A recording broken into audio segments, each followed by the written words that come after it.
Bella a tutti ragazzi, ben ritrovati in un nuovo video rispetto al calciomercato. Batman napoletano, come state? Spero tutto bene.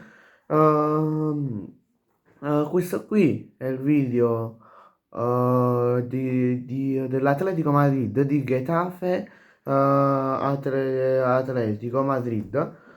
A proposito, prima di incominciare col video, vi devo dire che non sono riuscito a caricare il video della carriera su SM25. Non sono riuscito proprio a caricarlo. E vabbè, era solo per dirvelo. Poi se riuscirò a caricarlo, lo pubblicherò e lo dirò pure in un post che lo pubblicherò. Vabbè, passiamo alla partita. Allora, scusate. La partita tra Getafe e Atletico Madrid è stata noiosa. Mi è parso di vedere la Serie A.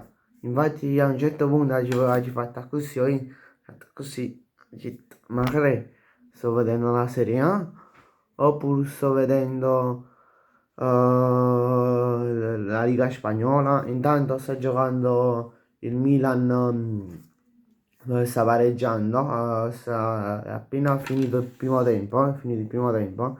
Mo sta per iniziare il secondo tempo, stanno 0-0 se non sbaglio. No, mo non mi ricordo perché mo mi sono messo nella stanza e non mi sono messo a registrare. La televisione sta di là.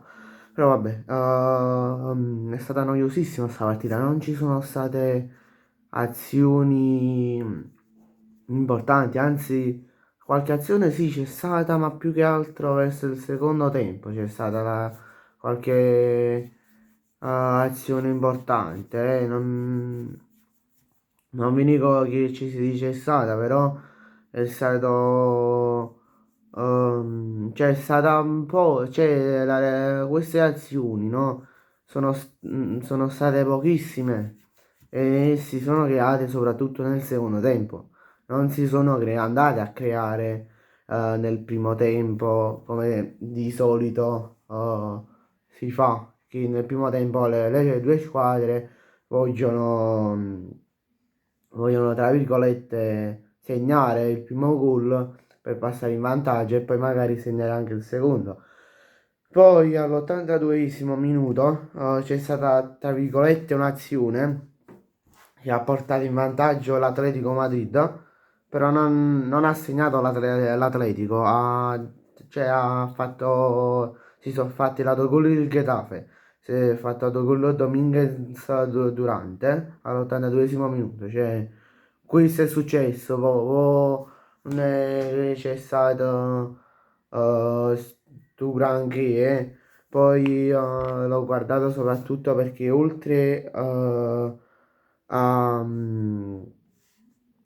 diciamo a vedere la partita, come vi avevo detto che se andrà bene questo video, porterò anche nuovi contenuti sulla Liga Spagnola, ma anche perché volevo vedere persone come Ruggeri o altri come Raspadori. Non mi ricordo se è entrato oppure no. Però vabbè.